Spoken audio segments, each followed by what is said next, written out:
اليوم أكملت لكم دينكم وأتممت عليكم نعمتي ورضيت لكم الإسلام دينا۔ ناظرین السلام علیکم، پیش خدمت ہے ہمارا پروگرام غدیر۔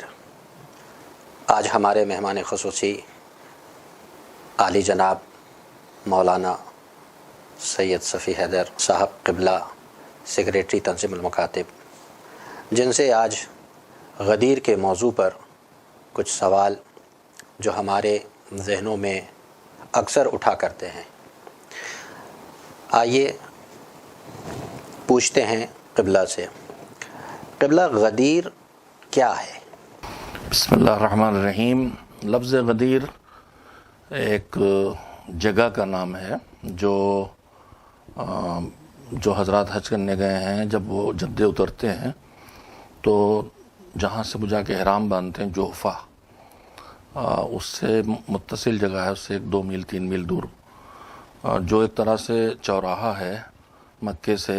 اس وقت کا جب لوگ اونٹوں سے سفر کرتے، چوراہا تھا کہ وہاں سے شام، عراق اور یمن کے جو حاجی تھے وہاں مکے سے وہاں تک ساتھ آتے تھے، اور اس کے بعد وہاں سے تقسیم ہوتے تھے، الگ راستوں پہ جاتے تھے۔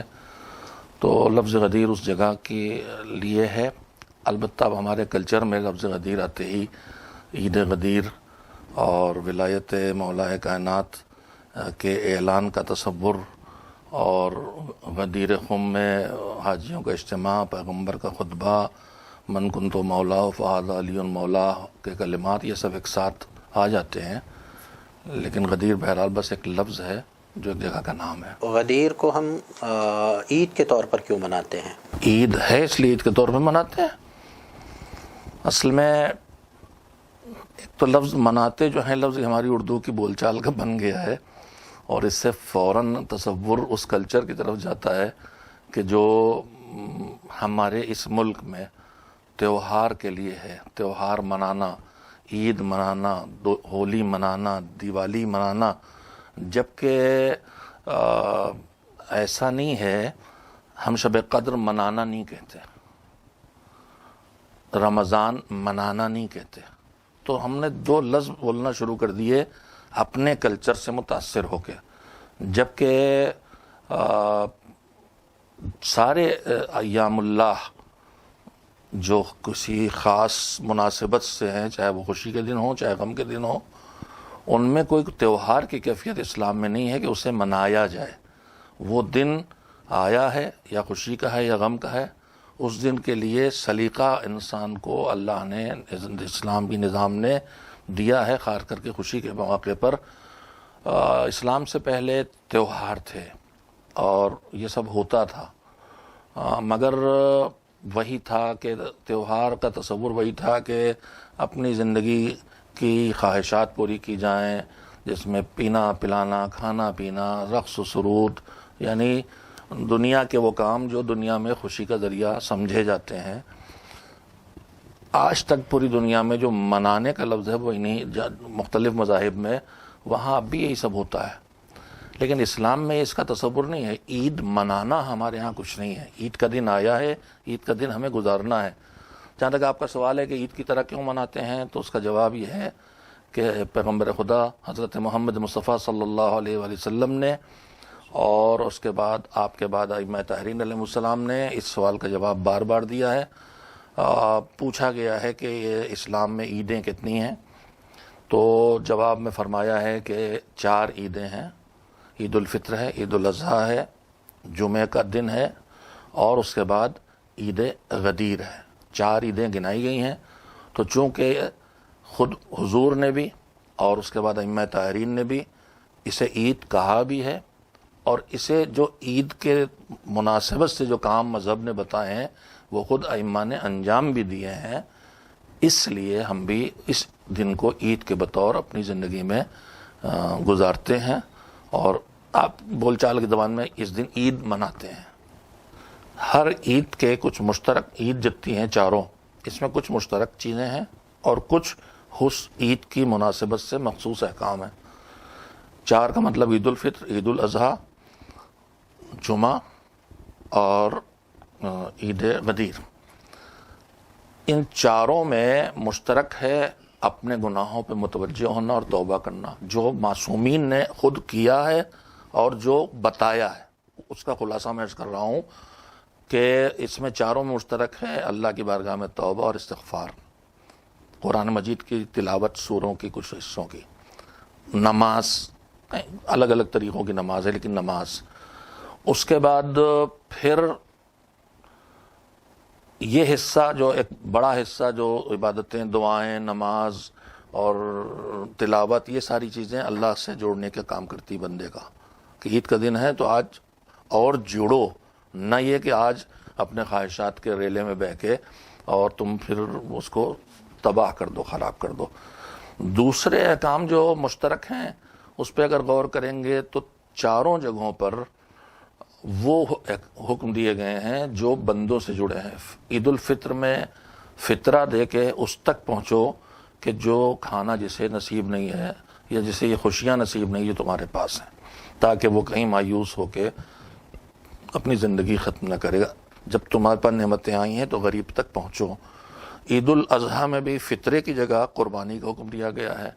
قربانی میں ابھی ایک میں نے اسی سوشل میڈیا پہ ایک بکرے کو تقسیم دیکھی تھی کہ یہ بکرا کیسے تقسیم ہوگا، تو اس میں مثلاً اگلے 10 کے لیے لکھا ہوا ہے کہ آج پکے گا، اگلا فریج میں رکھا جائے گا، پچھلا جو ہے بھائی کا ہے اور ان کے بیٹے کا ہے اور کلیجی مہمان کی ہے، سب بانٹ بوٹ کے اپنے یا اپنے فریج میں رکھنا یا اپنے عزیزوں میں دینا، اور اس کے بعد وہ اجڑی پچونی ٹائپ کی چیز یہ دوسروں کو دی جائے گی۔ تو یہ قربانی اس لیے نہیں دی کہ ہم اپنے لیے اٹھا کے رکھ لیں، قربانی کو اللہ نے دیا ہے کہ 3 حصے کرو گے، اور تحریر دیکھیں تو اس میں ہے کہ 1/3 اپنے لیے رکھ سکتا ہے، اجازت دی گئی۔ پتہ ہے کہ مانے گا نہیں، تو یہ نہیں ہے کہ سنت نہیں کہ اپنے لیے رکھ لو، سب کھلا دو، سب بانٹ دو، تو اپنے کھانے کا سامنے کھانا بھی کھلا دیتے، لیکن بہرحال 1/3 اپنے لیے رکھ سکتا ہے، 1/3 حصہ مومنین کے درمیان پہنچائے گا، مسلمین تک پہنچائے گا، اور 1/3 حصہ فقراء تک پہنچانا ہے۔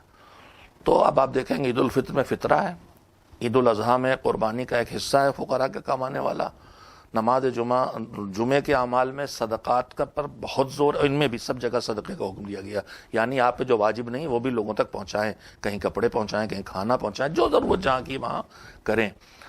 اسی طرح سے عید الاضحیٰ میں اگر آپ غور کریں گے تو اس میں نماز کا حکم بھی ہے، اس میں نماز میں خاص سوروں کی تلاوت کا حکم ہے، اس میں کچھ دعائیں ہیں، اور اس کے بعد اس میں پھر بڑے حقوق اللہ سے رشتہ بتانے کے بعد وہ بتائے گئے ہیں جو انسان کو انسان سے جوڑتے ہیں، بندوں کو بندوں سے جوڑتے ہیں۔ اس میں اجتماعیات بھی ہیں، معاشیات بھی ہیں، سیاسیات بھی ہیں۔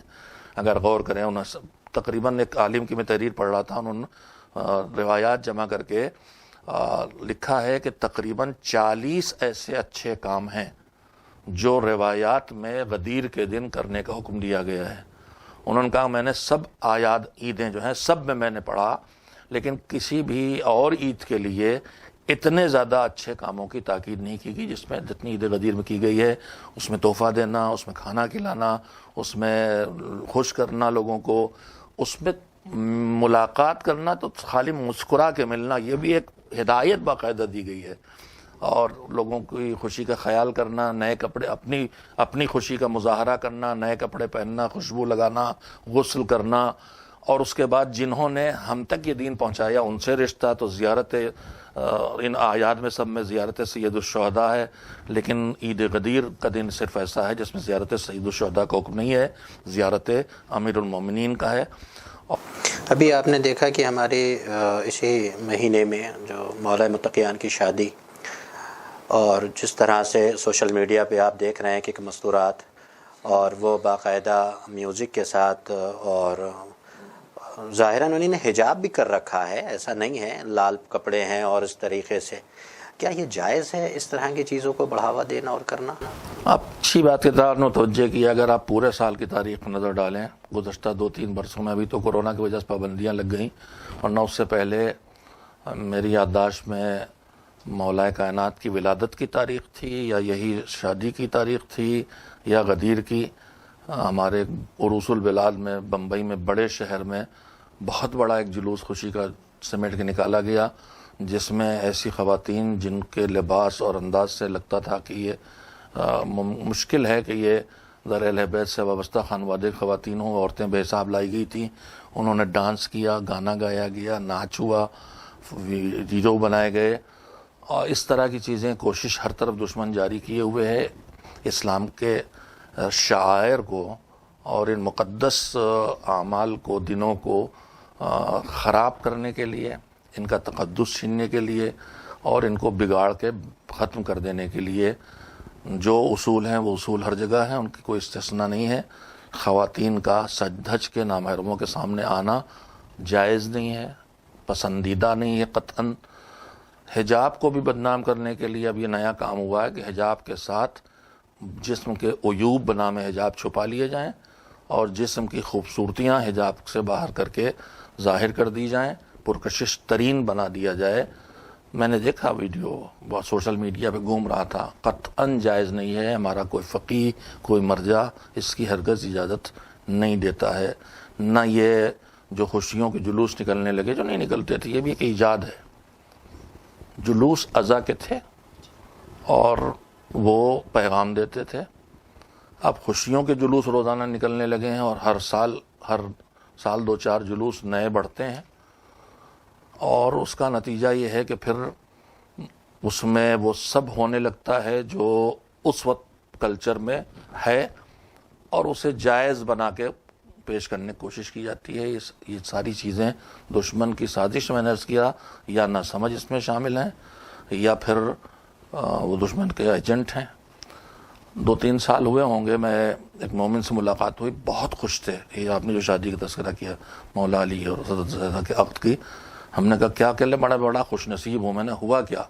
کہ میں جاورا گیا تھا تو مولا علی کی بارات میں شامل ہونے کا شرف حاصل ہوا مجھے. اب ایک مرد مومن بیچارہ اتنا سادہ لو ہے کہ یہ جو چند سازش کرنے والے اس طرح کی چیزیں کریں. ابھی اس سال بھی ویڈیو میں نے دیکھا ہے، ایک بہت ہار وار ڈالے ہوئے ایک گاڑی پر، اور وہ مولا کی بارات نکالی گئی ہے اور اس میں ایک معمم بھی کوئی بیٹھے ہوئے ہیں. عجیب غریب بات یہ ہے. تو یہ سب سازشیں دشمن کی ہیں، یا ایجنٹ ہیں یا دین سے بے خبر لوگ ہیں جو ان میں شامل ہو رہے ہیں. ہمارے لیے خوشی کا دن ہوتا ہے، جو اظہار خوشی ہے اس کا بہتر طریقہ کیا ہے؟ خوشی کے فطری طریقے ہیں اور ان میں آدمی کے لیے اللہ کی طرف سے کچھ نظام بھی معین کیے گئے ہیں. اصل یہی ہے کہ جو خوشی کے طریقے ہیں ان میں وہ کام نہ کیے جائیں جو خلاف شریعت ہوں. ہم خوش ہوتے ہیں، دنیا بھر میں الگ الگ کلچر اور سماج ہیں، اور ان سماجوں میں خوشی کے طریقے بہت سے عجیب و غریب ہیں، جہاں روز مرہ کے قوانین توڑ دیے جاتے ہیں. ہم دیکھتے رہتے ہیں اپنے ملکوں میں، دنیا بھر میں بھی، کہ کسی بھی خوشی کے موقع پر دنیا بھر میں چاہے کوئی مذہب ہو، کلچر ہو، وہاں شراب خوب پی جاتی ہے، ناچ گانا ہوتا ہے. ہم لوگ یہ سب دن رات دیکھا کرتے ہیں. تو دنیا میں یہ خوشی کے طریقے قرار دیے گئے، لیکن اسلام ان کی اجازت نہیں دیتا ہے. جو خوشی کے فطری طریقے ہیں ان میں ایک دوسرے سے ملنا ہے، ہنسنا ہے، گلے ملنا ہے، محبت کی باتیں کرنا ہے، تحائف دینا ہے، اور اس کے ساتھ ساتھ غریبوں کے کام آنا ہے، غریبوں کا خیال کرنا ہے. اسلام یہ سکھاتا ہے اور یہ تہذیب سکھاتا ہے. تو ہماری عید اس طرح گزرنا چاہیے. جو ہمارے یہاں ایک تصور پایا جاتا ہے کہ ایک دن ایسا بھی خوشی کا دن ہوتا ہے جس دن ہم آزاد ہیں، کچھ بھی کریں، اور ہم نے دیکھا ہے کہ لوگ بعض اوقات افراط و تفریط کا شکار ہو جاتے ہیں، کچھ اس طرح کے کام کرتے ہیں جو اسلام قبول نہیں کرتا، مگر وہ خوشی کے نام پر، عید کے نام پر کر رہے ہوتے ہیں. تو اس کے بارے میں کیا کہنا ہے آپ کا؟ یہ لوگ یا تو بے خبر ہیں اور یا کسی سازش کا شکار ہیں یا سازش میں شامل ہیں. اسلام میں پوری زندگی کے کسی ایک دن بھی، چاہے وہ کوئی دن کوئی کہے، چاہے وہ کہے 18 ذی الحجہ کہے، چاہے اس کو 9 ربیع الاول کہے، چاہے وہ شب نیمہ شعبان کوئی کہے، کوئی بھی کچھ کہتا ہو، اسلام میں زندگی میں کسی دن کے لیے بھی اللہ نے کوئی ایگزمپشن نہیں رکھا ہے کہ آج تمہیں چھوٹ ہے، آج کھلی آزادی ہے، آج شریعت کی پابندیاں نہیں ہیں. ایسا کچھ نہیں ہے. یہ سازشیں جو دین کے خلاف کی گئی ہیں، انہی سازشوں میں بد کردار بادشاہوں کے دور سے شروع ہوئیں کہ ان کو چاہیے تھا کہ وہ اپنی ساری بدکرداریوں کے ساتھ مذہب کے خانے میں اپنے کو فٹ رکھیں، تو انہوں نے اپنی بدکرداریوں کو بھی کسی نہ کسی شکل میں مذہبی رنگ دینے کی کوشش کی۔ اسی میں رقص و سرود شامل کر دیے گئے، ناچ شامل ہو گیا، خوشی کے مظاہرے میں اللہ کی معرفت بڑھانے کا ذریعہ قرار دے دیا گیا ناچنے کو، میوزک کو، نشہ کرنے کو۔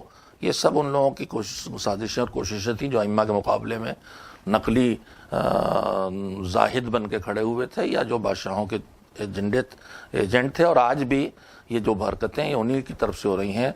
کوئی بھی ایسی قرآن مجید کی آیت اور کوئی بھی ایسی روایت جو بھروسے لائق ہو، وہ کہیں سے بھی یہ نہیں کہتی ہے کہ کوئی دن ایسا آ سکتا ہے زندگی میں انسان کے جب وہ قوانین اس پر لاگو اسلام کے نہ ہوں۔ سبحان اللہ۔ یہ جو عید غدیر ہم منا رہے ہیں اس میں دیکھا گیا ہے ایک دہے کے اندر کچھ چیزیں ایجاد ہوئی ہیں اور اس پر زور ہے، جیسے نماز بجماعت۔ تو مراجع اکرام کا اس کے بارے میں، خصوصاً ہمارے سستانی صاحب کا، نماز غدیر مستحب ہے، اس کا استحباب تمام مراجع اور فقہا عصر غیبت سے آج تک جو گزرے ہیں ان پر ثابت ہے ان کے نزدیک۔ ایک عمومی حکم یہ ہے کہ جماعت صرف واجب نمازوں میں ہو سکتی ہے، اس کے علاوہ نہیں ہو سکتی، مستحب نماز میں جماعت نہیں ہے، الا یہ کہ معصومین خود استثناء بتائیں یا استثناء انہوں نے عملاً کیا ہو۔ نماز عید اور نماز عید الفطر اور عید الاضحیٰ جو جماعت سے پڑھی جاتی ہے، اس کی وجہ یہ ہے کہ دونوں نمازیں اپنے وجود میں واجب نمازیں ہیں۔ زمانہ حضور امام میں جب امام درمیان میں موجود ہوں، غیبت میں نہ ہوں، تو اس وقت یہ واجب ہے اور جماعت سے پڑھی جانا، جیسے جمعہ ہے۔ غیبت کے دور میں فرادہ بھی پڑھی جا سکتی ہے اور جماعت سے بھی پڑھی جا سکتی ہے۔ بعض فقہا نے یہاں بھی جماعت کی اجازت نہیں دی ہے، کم ہے ایسے فقہا۔ عید غدیر کی نماز کے بارے میں چونکہ یہ مسئلہ ابھی اٹھا، ہم لوگ چند برسوں سے دیکھ رہے ہیں نمازیں قائم ہوتی ہیں اور ہو رہی ہیں، تو جستجو میں ہمیشہ کرتا رہا ہوں، لیکن اب تک کی جو میں نے پڑھا ہے اس کا خلاصہ عرض کر رہا ہوں۔ ضروری نہیں کہ حرف آخر ہو، اور کسی کا بھی حرف آخر نہیں ہوتا۔ عالم وقت فتوے دیتا ہے، اگلا آتا ہے اس سے علم آگے بڑھاتا ہے اور بڑھتا ہے اس کا، اور علم وہ فتوے بدل جاتے۔ خلاصہ جو میں نے اب تک پڑھا ہے اس کا یہ ہے کہ جماعت سے نماز، یہ نماز جماعت سے عصر غیبت کے فقہا سے لے کے اب تک، شیخ مفید رحمۃ اللہ علیہ سے لے کے اب تک ایک بڑی تعداد میں گزرے ہیں ہمارے ماضی میں، خاص کر کے فقہا، جنہوں نے اس نماز کو جماعت سے قائم کرنے کو مستحب قرار دیا ہے، یعنی جماعت سے پڑھی جا سکتی ہے، اور بعض علماء نے اس میں نماز جماعت قائم بھی کی ہے۔ جو پڑھ رہا تھا انشاءاللہ جو جہاں سے پڑھا صحیح لکھا ہوگا کہ شیخ مفید رحمۃ اللہ علیہ نے جماعت سے نماز پڑھی اس کی۔ لیکن مسئلہ وہی ہے کہ ہمارا اس سے تعلق نہیں ہے کہ فقہا کے فتاویٰ کیا علم ہونا چاہیے، لیکن ہماری ڈیوٹی یہ ہے کہ ہم اپنے مرجع کی تقلید کر رہے ہیں۔ جو ہمارا مرجع کہتا حکم خدا وہی ہمارے لیے ہے، اس لیے کہ وہ عالم ہے اور وہ اپنے نظریے تک دیکھ کے پہنچتا ہے کہ حکم خدا کیا ہے، اور میری ذمہ داری بنتی ہے کہ میں اس پر عمل کروں۔ موجودہ فقہا اور مراجع میں نگاہ اب تک میری پڑھ سکی ہے، اس میں اکثر فقہا اس کو جائز نہیں مانتے ہیں، لیکن آیت اللہ العظمیٰ بہجت اور آیت اللہ العظمیٰ آغا سستانی، میں نے آغا سستانی کے مسائل میں براہ راست ابھی تک نہیں ڈھونڈ پایا ہوں، لیکن ان کا حوالہ دیا گیا، کتاب مل جائے گی ڈھونڈوں گا، عروۃ الوثقیٰ کے حاشیے پر انہوں نے کہیں لکھا ہے کہ یہ نماز جماعت سے پڑھی جا سکتی، اس کے جواز کے قائل ہے۔ آیت اللہ العظمیٰ بہجت بھی رجائے مطلوبیت کے ساتھ جواز کے قائل ہے۔ آیت اللہ العظمیٰ صافی گل پائگانی جو موجود ہیں، اللہ ان کی حفاظت کرے، وہ بھی جواز کے قائل ہیں، استحباب کے قائل ہیں، اور سید آیت اللہ العظمیٰ سید صادق شیرازی بھی جواز کے قائل ہیں، استحباب کے قائل ہیں۔ تو آغا ناصر مکارم شہرزادی جواز کے قائل نہیں ہے۔ رہبر نے بھی کہیں بھی میں نے نہیں اب تک ڈھونڈ سکا ہوں کہ انہوں نے کوئی فتویٰ ان کے یہاں پوچھا گیا تو انہوں نے دوسروں کے فتاوی بتا دیے ہیں، اپنے نہیں بتائے. جتنی میری نگاہ پڑی اور میری آواز افاضل سن رہے ہیں اور میری اس بیان میں مجھ سے کسی بھی بیان میں اس بیان میں غلطیاں ہو رہی ہوں تو میرا نمبر سب کے پاس ہے، میری بھی اصلاح کر دیں گے اور میں پھر اسی جگہ بیٹھ کے اپنی کسی بھی غلطی کی اصلاح کر دوں گا تاکہ بری ذمہ ہو کہ اللہ کی بارگاہ میں جاؤں، میرے ذریعے کسی کو غلط معلومات نہ پہنچیں. تو موجودہ مراجع میں رجائے مطلوبیت کی البتہ وہاں بھی شرط ہے، جہاں تک ابھی تک میں سمجھ سکا ہوں. آغا سیستانی، آغا بہجت کے ہاں، آغا صافی کے ہاں رجائے مطلوبیت نہیں، مستحباب ہے. مسئلہ یہ ہے کہ ہم کس کی تقلید میں ہیں، جس کی تقلید میں اس کا فتویٰ ہم حاصل کر لیں اور اس کے بعد اس پر عمل کریں. اب یہ کہ ابھی تک کیوں نہیں ہوتی تھی، تو اس کی وجہ یہ ہے کہ ہمارا کلچر اور ہم لوگ کٹے پسے ہوئے تھے اور دشمنوں کے بیچ میں تھے. ائمہ طاہرین نماز عید فطر تک نہیں پڑھ سکے، اس لیے نہیں ہوئی. اب حالات پیدا ہوئے ہیں، متوجہ ہوئے ہیں تو شروع ہو گئی. البتہ جو شروع ہوئی ہے وہ مجھے ایسا لگتا ہے کہ دوستوں کی طرف سے نہیں شروع ہوئی ہے، انہوں نے اس چکر میں شروع کرائی کہ ان میں جھگڑا کھڑا کرو. لیکن یہ ایک علمی موضوع تھا اور تحقیقات بھی ہوئی ہیں اور اس پہ کتابیں بھی ابھی خود حوزہ علمی قم میں اچھی خاصی کتابیں بھی لکھی جا سکی اور بعض فقہا عملی طور پر جو معروف نہیں ہیں لیکن اس کے جواز کے قائل ہیں. تو اس میں اپنے تقلید پر عمل کرنا چاہیے. ہم شیعہ، ہماری پہچان عزاداری ہے. ہم دیکھتے ہیں کہ ماہ محرم جب آتا ہے تو صرف شیعہ نہیں ہوتے کہ جو حسین کو یاد کرتے ہیں، یعنی حسینیت کا پیغام اس شدت سے ہم نے پہنچایا کہ ہر قوم نے یہ کہا کہ حسین ہمارے ہیں.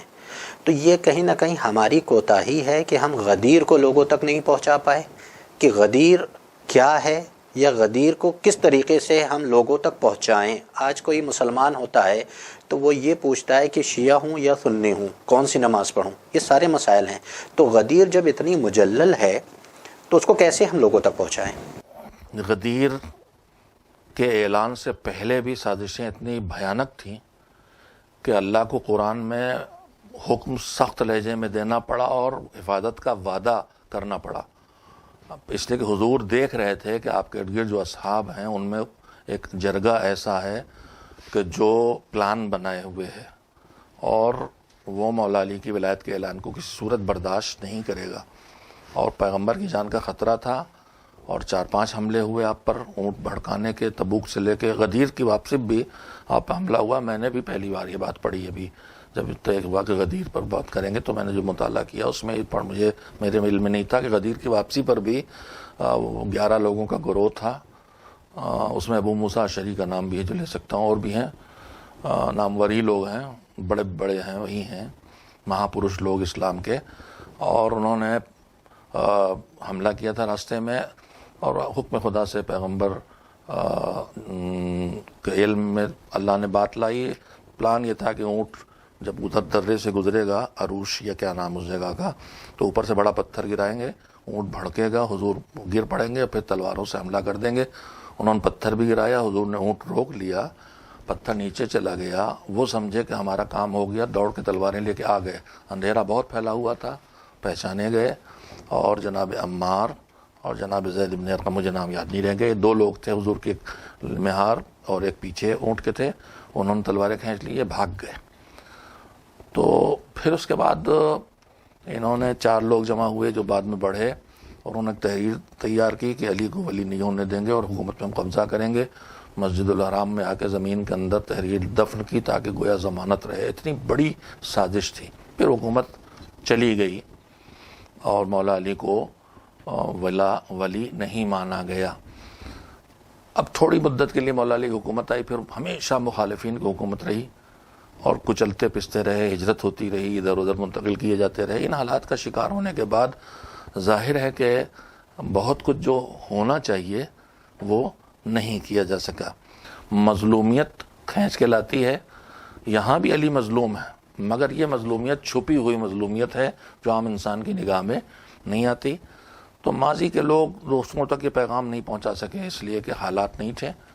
اب کھلی بات کرنے کا زمانہ بھی ہے، تھوڑا تھوڑا سے ذہنوں میں دوسروں کی بات سننے کی طاقت بھی پیدا ہوئی ہے، علمی ماحول پیدا ہو گیا، تعصبات گھٹے ہیں. لہذا اب دور ہے کہ ان حقائق کو بہت ہی مؤدب لہجے میں، کسی کی توہین کیے بغیر، کسی کا دل دکھائے بغیر، کسی اور کے نظریات کو غلط قرار دیے بغیر اپنی بات مثبت لہجے میں کہی جائے.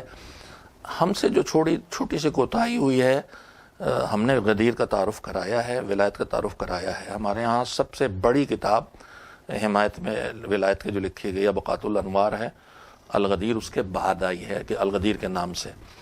یہ سب خدمات ہیں جنہوں نے اہل علم کو بھی باخبر کیا ہے، بے خبر تھے صدیوں سے، اور دھیرے دھیرے باخبری انہیں حق کی طرف لا بھی رہی ہے. اب دور ہے کہ ہم سوشل میڈیا پر مؤدب لہجے میں محبت کے ساتھ اپنے ان حقائق کو پیش کریں، اور حقائق کو لوگ قبول کرتے ہیں. ہم سے ایک کوتاہی یہ ہو رہی ہے کہ چونکہ ہم یہاں تشنج کے دور میں گزرے اور ہمارے پاس الزامات ہمیشہ جھوٹے بہت لگائے گئے، پوری کتابیں لکھی گئیں، تحفہ شیعہ اثناعشری لکھی گئی، تحفہ اثناعشریہ لکھی گئی جس میں الزام تھے. ان سب چیزوں سے انکار کیا، اسی کے جواب میں آیا وہ. لیکن الزامات کا دور آج بھی چل رہا ہے، لہذا ہم جھنجلا جاتے ہیں، ہمارے جوان جھنجلا جاتے ہیں، ہمارے خطیب جھنجلا جاتے ہیں اور تلخ زبانی کرنے لگتے ہیں. ہمیں یہ نہیں کرنا چاہیے. ہمیں مؤدب لہجے میں، مثبت لہجے میں پیغامات پہنچانا چاہیے. انشاءاللہ تیز رفتاری سے اپنا ٹھکانہ یا حقائق بنائیں گے. ہمارے شہر لکھنؤ کے ایک بڑی شخصیت، انہوں نے اس بات کے اوپر باقاعدہ، ان کا ایک سوشل میڈیا پہ ایک ویڈیو وائرل ہو رہا ہے جو ہم دیکھ رہے ہیں، کہ وہ خود اس بات کو کہہ رہے ہیں کہ یہ تمام جو شواہد موجود ہیں جن کتابوں نے غدیر کو نقل کیا ہے، اگر تم یہ کہتے ہو کہ غدیر کو نقل کرنا شیعت ہے تو کیا نسائی، حاکم اور جو تمام مختلف انہوں نے ذکر کیے ہیں ان افراد کے نام، کیا وہ شیعت ہے؟ تو غدیر کے وجود کا اعلان اور اقرار تو سب کرتے ہیں. سوال یہ ہے کہ اس کو کیسے ثابت کریں گے کہ علی بمعنی مولا ولایت یعنی سرپرستی اور سرداری ہے، نہ کہ دوستی. اس کے اوپر پوری دیکھیے، یہ بہت علمی گفتگو ہے اور کتاب ہاتھ میں بھی ہونا چاہیے. الغدیر میں اور جو چیپٹرز ہیں ان میں انہوں نے عصر غدیر سے آج تک کتنے شعراء ہیں جنہوں نے غدیر کو پیش کیا ہے، کتنے خطباء ہیں، کتنے اہل قلم ہیں، کتنی تاریخوں میں، حدیثوں میں، تفسیروں میں تواتر سے، یعنی ہر سطح پر روایت کے اتنی بڑی تعداد بیان کرنے والوں کی ہے کہ یقین ہو جاتا ہے کہ یہ بات سچی ہے. اس کو ثابت کیا ہے. اب اس کے بعد آخری تعویل یہی بچتی ہے کہ مولا کہا تھا. اس سلسلے میں بہت استدلال اور دلیلیں ہیں. اگر اس میں مثلا آیہ کریمہ کے کلمات خود کہ اگر یہ نہ پہنچایا تو کچھ نہ پہنچایا، کون سا پیغام ہے بھائی؟ خالی اتنی سی بات کہ علی کو جس کا میں دوست ہوں اس کے علی دوست ہیں، تو اس پہنچانے میں کون سی قیامت تھی جو پورا دین بیکار ہو جائے گا کہ اگر یہ نہ پہنچایا تو دین نے پہنچایا؟ یعنی توحید، رسالت، امامت، قیامت اور پھر نماز، روزہ، حج، زکوٰۃ، کچھ نہ پہنچایا، یہ نہ پہنچایا. تو اتنا بڑا پیغام کہ جس کے لیے کہا جا رہا ہے یہ نہ پہنچایا تو کچھ نہ پہنچایا، تو خالی اتنا سے اعلان ہے کہ دوست ہیں. تو کیا وہ اتنا بڑا اعلان یہ ہے کہ جس کا میں دوست ہوں اس کے علی دوست ہے، جس کا میں مددگار اس کے علی مددگار ہے؟ اتنا ہی اعلان. پھر آیت خود کہہ رہی واللہ یعصمک من الناس. اگر پیغمبر کہتے ہیں جس کا میں دوست ہوں اس کے علی دوست ہیں، یا جو ان کو دوست رکھو، جو دوست رکھے، تو یہ کیا لوگ دشمن ہو جاتے ہیں اس بات پر کہ مار ڈالتے پیغمبر کو کہ اللہ تم کو کوئی بہت بڑی بات ہے جس کے بغیر دین نہیں رہ جائے گا اور جس کو پیش کرنے میں دشمن برداشت کرنے پہ تیار نہیں ہے. اور سامنے آیا ہے سأل سائل بعذاب واقع کی آیت بتا رہی ہے، دشمن نے برداشت نہیں کیا، وہیں سے شروع ہو گیا. نعمان ابن حارث نے کہہ دیا اپنی طرف سے کیا، اور پیغمبر نے کہا کہ اللہ کی طرف سے، تب بھی کم بخت نہ مانا اور کہتا ہے کہ اگر اپنی طرف سے کیا ہو تو ان پہ، اور اللہ آپ کی تیری طرف سے اعلان کیا ہو تو پتھر نہ دے. وہیں پتھر آ گیا، پھر بھی نہ مانا لوگوں نے. اس کے بعد میں نے ابھی کہیں سوشل میڈیا پڑھا، افغانستان کے کوئی عالم ہیں، اہل بیت کے در سے وابستہ ہو گئے، انہوں نے اپنے کسی دوست کا نام لکھا جو عالم تھے، ان سے ملنے آئے اور ان سے بحث کی تو غدیر کے موقع پر یہی مولا کے معنی دوست، اور تو کسی دلیلیں دی، سب نہیں مانے. پھر وہ اپنے جہاں ملنے آئے تھے اپنے شہر کی طرف واپس گئے، کہیں قطار و اندار کہیں جانا تھا، دور تھا. تو جب یہ گھنٹہ ڈیڑھ گھنٹہ سفر کر چکے تو انہوں نے، اس عالم نے جو در اہل بیت سے وابستہ ہو گئے تھے، ان کو فون کیا کہ واپس آؤ، بہت ضروری بات.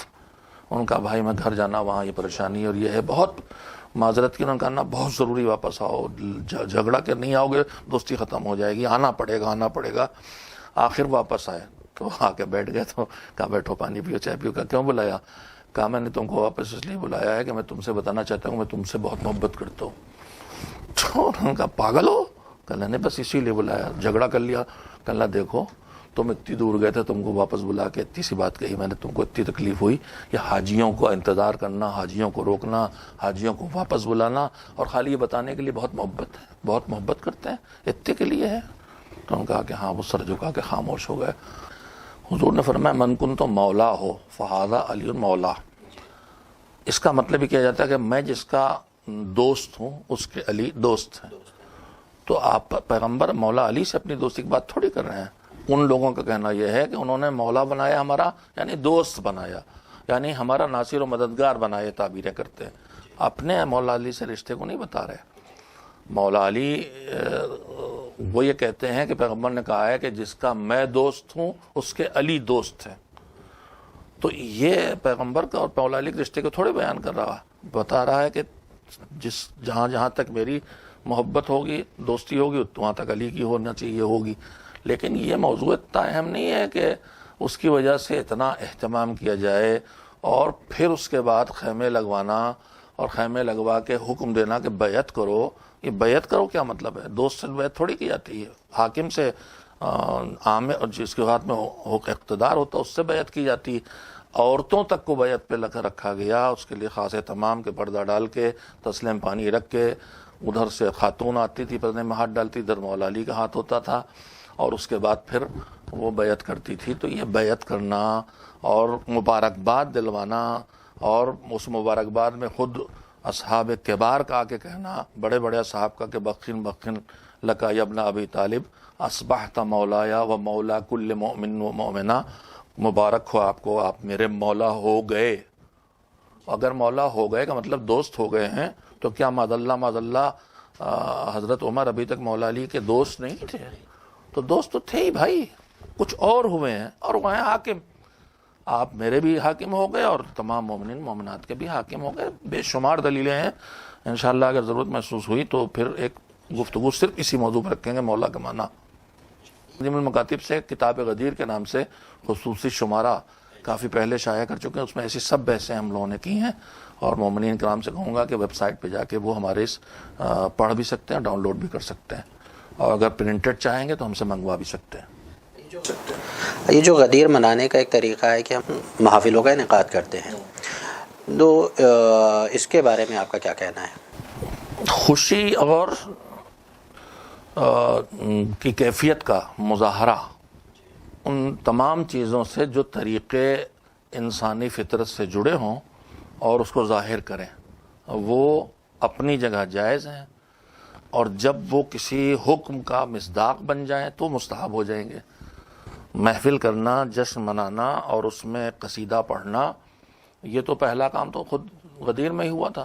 جناب حسان ابن ثابت انصاری رحمۃ اللہ علیہ نے پیغمبر سے اجازت لے کے وہیں کھڑے ہو کے برجستہ قصیدہ پڑھا, اور اس میں بھی جو اشعار ہیں مجھے بالکل میں نے لفظ یاد نہیں, لیکن اس میں بھی وہ کلمہ وہی ہے کہ جو صاف ظاہر کر رہا ہے کہ حسان ابن ثابت یہی سمجھے ہیں کہ میرے حاکم کا لفظ آیا, حاکم ہو گئے, امام ہو گئے, اس طرح کے کلمات بہت سے آئے ہیں. تو جو سامنے بیٹھے تو سمجھ رہے تھے ہاں امام بنایا ہے, حاکم بنایا ہے. تو جشن منانا, خوشی منانا, یہ بھی ایک فطرت انسانی ہے, اور اس میں قصیدہ خوانی ہو یا دوسری چیزیں ہوں جو خوشی کا مظاہرہ بنتی ہیں. خیال صرف یہی رکھنا ہے کہ ایک تو اس میں کوئی ایسی چیز نہ ہو, وہی مسئلہ کہ ہم قصیدہ اس لہجے میں نہیں پڑھ سکتے کہ جو آواز غنا کی آواز ہو, ہم وہ میوزک نہیں لا سکتے. بہت سی جگہ ہوتی ہیں جہاں بہت سی جگہوں پر مباحات سے بھی آدمی کو تقدس کی بنیاد پر بچنا ہوتا ہے. جیسے امامہ آبا قبا پہن کے سڑک پہ کھڑے ہو کے چاٹ کھانا حرام نہیں ہے, جائز ہے, لیکن اس کا انجام دینا اس لباس کے ساتھ جوڑ نہیں کھاتا. ویسے ہی ان محافل میں بہت کچھ ایسی چیزیں جو حرام تو نہیں کہی جا سکتی ہیں. شور کرنا, مثلا بے حد ہنگامے کرنا, کھڑے ہو کے بے قابو ہو کے نعرے لگانا, یہ سب چیزیں جو دھمال والی کیفیت بنا دی گئی ہے. دھمال کا رشتہ پھر وہی کہوں گا, غیر مہذب کوئی چیز نہیں ہونا چاہیے. جو ہم اپنی ذاتی نشستوں میں وہ کیفیت نہیں کرتے, تو جہاں ہم ان کے نام پہ بیٹھے ہیں اور پھر ہمارا نظریہ یہ ہے کہ وہ خود تشریف فرما ہے, تو ہماری جرتیں کیسی ہوتی ہیں؟ تو مقاصدیں ہوں, جشن ہو, تقریریں ہوں, نظم پڑھی جائے, خوشی کے دوسرے مظاہرے ہوں, شیرینی کھلائی جائے, کھانا کھلایا جائے, یہ سب ہے. لیکن اس کے ساتھ یہ دھیان رکھنا ہے کہ اس میں کوئی ذریعہ ایسا نہ ہو جو دین کے خلاف ہو اور کوئی چیز ایسی بھی نہ ہو جو اس منزل اور اس مرتبے کے شایان شان نہ ہو جس کام کو ہم انجام دے رہے ہیں۔ ہمارے یہاں تو ایک نیا طریقہ یہ آ گیا ہے کہ مہمان خصوصی فلاں منسٹر کو بلایا جا رہا ہے، ان سے دین سے کیا تعلق ہے، یا ان محفلوں میں پوسٹر لگائے جاتے ہیں فلاں فلاں فلاں، تو یہ اس سے کیا واقعاً اس کا جو تقدس ہے اور جو نیت ہے وہ باقی رہ جاتی ہے، یا بس؟ اب آپ کا سوال خود ہی جواب دے رہا ہے کہ بھائی یہ محفل ہے ولادت معصومہ کی، یہ جشن ہے غدیر کا، اس میں ان دنیا داروں سے کیا رشتہ جو عام مومنین سے بھی پست لوگ ہیں، جو عام انسانوں سے بھی پست لوگ ہیں، ان کے بلانے کا کیا رشتہ ہے؟ معاذ اللہ اگر ہم صدیوں پہلے ہوتے تو پھر بنی امیہ کے وزیروں کو بلاتے، اس کا مطلب یہ ہے۔ تو یہ تو تنزل ہے، اور یہ وہ لوگ کر رہے ہیں جن کا یہ وہی جو نیزوں پہ قرآن بلند کرنا ہے، میں تلخ لفظ کر رہا ہوں لیکن کہہ رہا ہوں، یہ نیزوں پہ قرآن بلند کیے جا رہے ہیں اپنی ذاتی ضرورتوں کو پورا کرنے کے لیے، اہل بیت علیہ السلام کے تقدس کو پامال کر کے، اور ان محفل مجالس حسین ڈے زینب ڈے جتنے ہو رہے ہیں ان میں اس طرح کی چیزیں کرنا اور بلانا، یہ سب دنیا حاصل کرنے کا ذریعہ جس کے لیے کا ہدف ہے، جس کے لیے دین کو ذریعہ بنایا گیا، یعنی کل سب کو جواب دے رہا ہے ان کے سامنے جن کے نام پر تم نے اس طرح سے بگاڑا ہے دین کو، اور اس طرح سے تم نے مذہب کے تقدس کو پامال کیا۔ جلوس کی بات تھی، اس کے اوپر ایک سوال ذہن میں آیا کہ آج کا ہر انسان اگر کہیں پر کچھ لوگوں کے ایک جلوس کو دیکھتا ہے تو متوجہ ضرور ہوتا ہے کہ کیا کر رہے ہیں۔ میں نے ابھی عرض کیا تھا کہ جو مذہب نے ہمیں بتایا ہے وہی سب کریں، ہمیں کچھ ایجاد کرنے کی ضرورت نہیں ہے، جو بتایا گیا ہے وہ ہم کریں گے۔ اس میں سب سے پہلے نماز پڑھنا ہے، وہ زوال سے پہلے ہے، بالکل اسی وقت جب اس کے بعد اعلان ولایت ہوا ہے۔ نماز پڑھنے کے علاوہ روزے کا حکم دیا گیا ہے، نماز بھی پڑھے گا اور روزہ بھی رکھے گا تو خود بخود اس کے اندر طہارت نفس پیدا ہوگی۔ پھر معصومین کی سیرت میں ہے کہ جو لوگ روزہ رکھے ہوئے تھے ان کو شام کو افطار میں بلایا، امام رضا علیہ السلام کی سیرت میں تھوڑا امکان پیدا ہوا تو ان کے لیے، اور جن کو افطار بلایا ان کے گھر میں تحفے بھیجے۔ تو ہم اس طرح کی دعوتیں کریں، مومنین کو بلائیں، پڑوسیوں کو بلائیں، دوسروں کو بلائیں، ان کے یہاں مٹھائی بھیجیں، پوچھیں گے کیا ہوا تو بتائیں کہ یہ ہوا۔ اس طرح سے شروع کریں تو دھیرے دھیرے بات بڑھے گی۔ خود جشن غدیر کے لیے روایت ہے کہ جمعے کے دن غدیر پڑی تھی تو مولا علی نے اس دن نماز کے بعد، وہ بھی روایات میں دونوں باتیں ہیں کہ جمعے کی نماز پڑھائی یا غدیر کی نماز پڑھی، اور اس کے بعد آپ حضرت حسن مجتبیٰ علیہ السلام گھر پہ اپنے صاحب کے ساتھ تشریف لائے، اور وہاں حضور امام نے بھی لوگوں کو بلا رکھا تھا اور خاطر مدارات ہو رہی تھی، تو کھانے پہ بلانا، ہدیے دینا۔ امام رضا کے لیے روایت ہے کہ گھر والوں کو جن کو بلایا تھا ان کے اس مطلب ایسے لوگ تھے جن کی ضرورتیں رہی ہوں گی، کمزور لوگ رہے ہوں گے، کھائے پیے نہیں، ان کے گھروں میں کپڑے، جوتے، انگوٹھیاں تک بھیجیں۔ تو ہم یہ سب سیرتوں میں ائمہ کے موجود ہے اور عام حکم بھی ہیں۔ ہم اس طرح کریں کہ لوگ متوجہ ہوں کہ آج ان کا کوئی خاص دن ہے۔ اگر ہم جلوس بھی نکالیں تو راستہ نہ روکیں لوگوں کا، جلوس نکالیں تو ایسی حیت اپنی نہ بنائیں کہ جو مزاح خیز ہو جائے۔ ابھی خوشی کے جلوس نکلنے لگے، خیر نکلیں، اب اس میں دکھلائی دیتا ہے وہ لال لال کپڑے پہنے ہوئے اور وہ بہت مشابہ دوسرے مذاہب سے شکلیں بنائے ہوئے، اور وہ کیفیت کہیں سے اس میں تقدس غدیر کی نہیں ہوتی۔ وہ سرخ کپڑے جو ہیں جب سی اذیت سی پہنچاتے ہیں، کہیں سے خوشی کا مظاہرہ نہیں کرتے۔ یہ سب چیزیں ہمیں ان سے احتیاط کرنا چاہیے، اور جو ہم باہر لے کے آئیں اس میں اتنا سلیقہ ہونا چاہیے کہ لوگ متوجہ ہوں سلیقے کی طرف، پھوڑ پنے کی طرف متوجہ نہ ہوں۔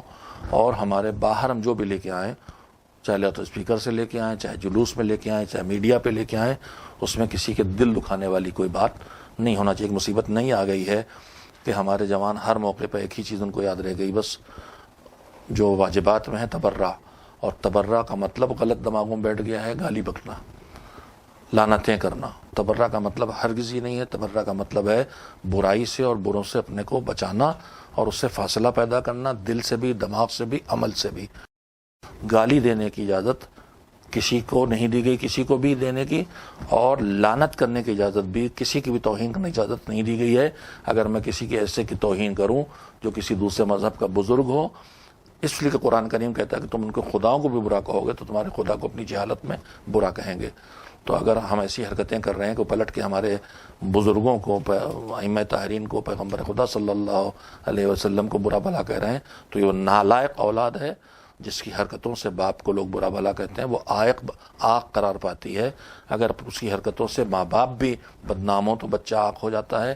تو ہم امت والوں کو سوچنا چاہیے کہ ہم کچھ ایسا نہ کریں کہ اس کی وجہ سے ہمارے اماموں کے ساتھ بدگمانی پیدا ہو اور ان کے خلاف زبانیں کھلیں، ان کی توہین ہو۔ ائمہ نے ہم سے یہ کہا ہے کہ جرو الینا کل مودہ، بس اس طرح زندگی بسر کرو کہ لوگوں کی محبت ہماری طرف کھینچ کے آئے۔ یہ قانون بتا دیا ہے۔ اب اس کام کو کرنے کے لیے کہیں پانی پلائیے، کہیں چائے پلائیے، کہیں کھانا کھلائیے، کہیں کپڑے بانٹیے، کہیں محبت سے بات کیجیے، جو بھی اس وقت کے حالات اجازت دے اور مذہب اجازت دے اس کے مطابق زندگی بسر کریں۔ دیکھیے پروردگار عالم نے کچھ کام بتائے، یہ کرو، اور اس کا طریقہ بتا دیا، وہاں ہم کچھ نہیں کر سکتے، جیسے ایسے کرنا ہے، نسلیں گزرتی رہیں۔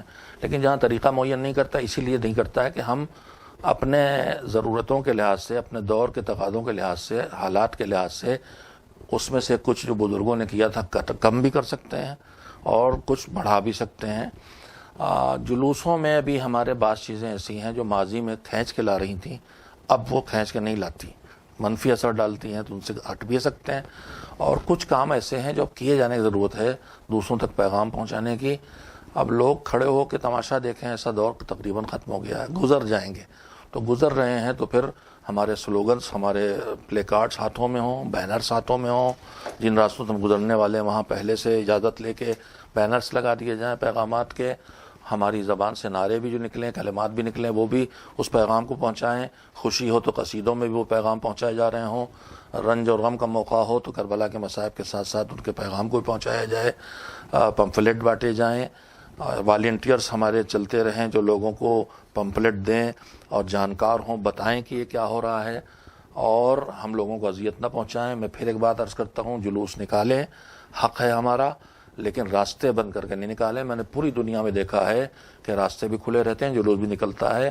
مثلا آدھی سڑک پہ جلوس ہے، والنٹیئرز رسیاں لے کے کھڑے ہوئے ہیں، آدھی سڑک کھول دی گئی ہے اور اس سے لوگ آ جا رہے ہیں تاکہ لوگوں کے آنے جانے کی زحمتیں ختم ہوں، کسی بیمار کو اسپتال میں پہنچنے میں تاخیر نہ ہو، کسی پروفیسر کو، لیکچرر کو، پڑھانے والے کو اپنے بچوں کو پڑھانے میں تاخیر نہ ہو۔ یہ ہمیں کرنا چاہیے۔ یہ سب کریں گے تو ہمارا عمل پیغام پہنچائے گا، ورنہ آپ لاکھ پمفلٹ باتیں اپنے عمل سے اذیتیں دیتے رہیں گے اور زحمتیں دیتے رہیں گے تو یہ پمفلٹ اثر کرنے والے نہیں ہیں۔ جو سامعین ہیں اور جو جوان ہیں بالخصوص، ان کے لیے غدیر کے دن بہترین عمل کیا ہے اور غدیر کو ہم کیسے منائیں تاکہ دنیا کو بتا سکیں کہ غدیر ہے کیا؟ دیکھیے اس وقت پیغام پہنچانے کے بہت ذرائع بڑھ گئے ہیں جو کل تک نہیں تھے۔ سب سے پہلی بات یہ ہے کہ جو ہم کر رہے ہیں اس میں سدھار لائیں، اپنی محفلوں کو مؤدب مہذب کریں۔ اس کے بعد جو احکام شریعت ہیں غدیر کے سلسلے میں اس پر عمل کریں۔ ہم ان ہدایات پہ عمل کریں گے، سدھار خود بخود آ جائے گا۔ ہم غریب کی فکر کریں گے، سدھار آ جائے گا۔ ہم کمزور تک پہنچیں گے، سدھار آ جائے گا۔ پہلے دیکھیں تو کہ اس دن ہم سے کیا کہا گیا کرنے کے لیے، وہ سب ہم نے کرانے رکھ دیا۔ اپنے کلچر سے جو ہمیں اچھا لگا وہ اٹھا لائے اور کرنے لگے تو ظاہر اس کا منفی اثر ہوتا ہے۔ جب تک وہاں کو ٹھیک نہیں کریں گے آگے مثبت پہنچانا مشکل ہے۔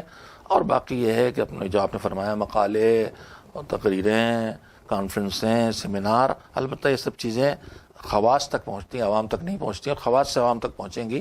انہیں عوامی سطح دینے کے لیے اور بھی کام ہو سکتے ہیں، جیسے مثلاً ایام اعضاء میں جوانوں نے گروپ بنایا حوض حسین کے نام سے، اب وہ چائے پلا رہے ہیں، اس پر بوتل پانی کی دے رہے ہیں ضرور، اور اس پہ لکھا ہوا۔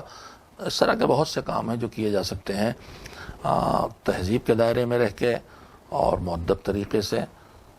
اب کسی بھی سچائی کو پہنچانا مشکل نہیں رہا ہے۔ میں نے ابھی عرض کیا تھا کہ جو مذہب نے ہمیں بتایا ہے وہی سب کریں، ہمیں کچھ ایجاد کرنے کی ضرورت نہیں ہے۔ جو بتایا گیا ہے وہ ہم کریں گے۔ اس میں سب سے پہلے نماز پڑھنا ہے، وہ زوال سے پہلے ہے، بالکل اسی وقت جب اس کے بعد اعلان ولایت ہوا ہے۔ نماز پڑھنے کے علاوہ روزے کا حکم دیا گیا ہے۔ نماز بھی پڑھے گا اور روزہ بھی رکھے گا تو خود بخود اس کے اندر طہارت نفس پیدا ہوگی۔ پھر معصومین کی سیرت میں ہے کہ جو لوگ روزہ رکھے ہوئے تھے ان کو شام کو افطار میں بلایا۔ امام رضا علیہ السلام کی سیرت میں تھوڑا امکان پیدا ہوا تو ان کے لیے، اور جن کو افطار بلایا ان کے گھر میں تحفے بھیجے. تو ہم اس طرح کی دعوتیں کریں, مومنین کو بلائیں, پڑوسیوں کو بلائیں, دوسروں کو بلائیں, ان کے یہاں مٹھائی بھیجیں, پوچھیں گے کیا ہوا تو بتائیں کہ یہ ہوا. اس طرح سے شروع کریں تو دھیرے دھیرے بات بڑھے گی. خود جشن غدیر کے لیے روایت ہے کہ جمعے کے دن غدیر پڑی تھی تو مولا علی نے اس دن نماز کے بعد, وہ بھی روایات میں دونوں باتیں ہیں کہ جمعے کی نماز پڑھائی یا غدیر کی نماز پڑھی. اور اس کے بعد آپ حضرت حسن مجتبیٰ علیہ السلام گھر پر اپنے صاحب کے ساتھ تشریف لائے, اور وہاں حضور امام نے بھی لوگوں کو بلا رکھا تھا اور خاطر مزارات ہو رہی تھی. تو کھانے پہ بلانا, ہدیے دینا.